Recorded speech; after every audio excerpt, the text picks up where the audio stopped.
Happy Tuesday, all my fellow brothers and sisters in doll. It's me, your buddy Donnie again, bringing you another dolly review, and as always, telling it like a TI is. Last year, in a previous video, I had already reviewed this charming Patsy, okay?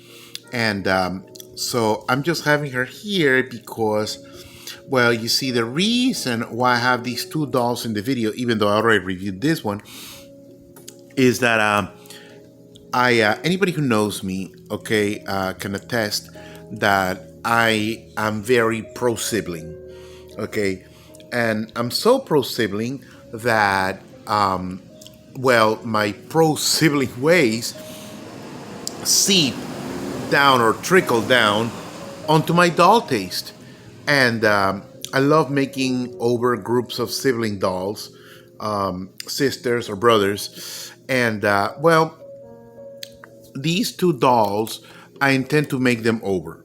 Okay, I'm just showing them as they are, for a review. But I intend to redress them and maybe even reroute them. Now, since I already covered this dolly on a previous video, I will concentrate on this one. Now, again, normally I'm not into bridal dolls. They really don't put me to my horn. Okay, I don't care for bridal dolls, so I don't really have but a very few. Um, I bought this one again not because she's bridal, but I bought her because I immediately recognized her head mold.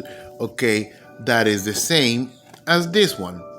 Okay, and this head mold, you recognize it because throughout the years, a lot of different dolls by different brands and different skin tones and different hair has been used.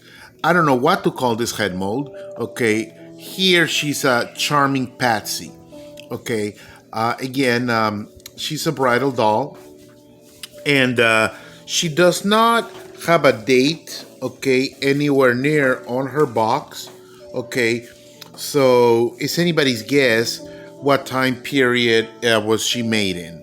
Okay, she could be 70s, 80s, or even 90s, but I believe she is somewhere from the 80s because, as you can see, her Patsy name mimics the lettering of the Barbie font used throughout the 80s. So I am really well, maybe there's a date here, not recommended for children. No, there's no date. There's no date.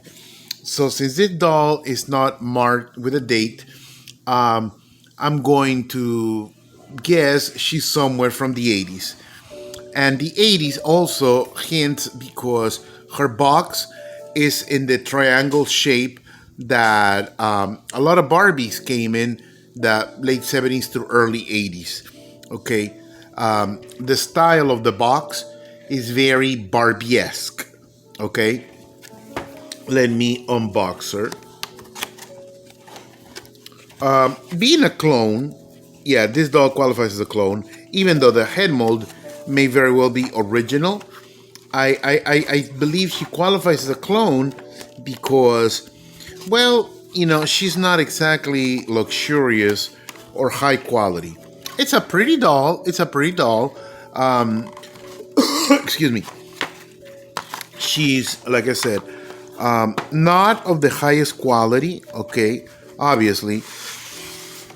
And let me see.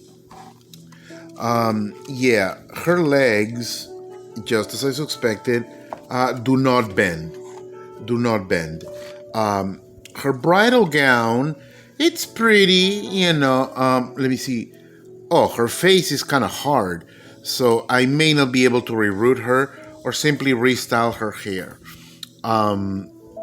She brings, the very quintessential 80s Barbie vacuum pumps in white. They are clone shoes, obviously. She has, well, I guess she was supposed to have flowers, but, all that is left is a couple of petals, you know. No, sister girl has no underwear. Okay. Um, Again, oh, here are the flowers. Here are the flowers. They just fell off. Let me. Okay. Yeah, it broke off. It broke off. So she has, her little flowers, you know. And again, there isn't much more to say about this doll. Again, other than she's a pretty clone that I intend to make over. Like I said, since her head is not all that soft, I may not reroute her. I may not reroute her. You know. Um, but I do intend of making a set of sisters, you know, ebony and ivory, sort of make it a theme, you know, because they're cute, they're cute, and again, I just love making sets of siblings. Anyways, I believe I've taken enough of your time. I hope you have a wonderful rest of this Tuesday, and again, thank you for watching.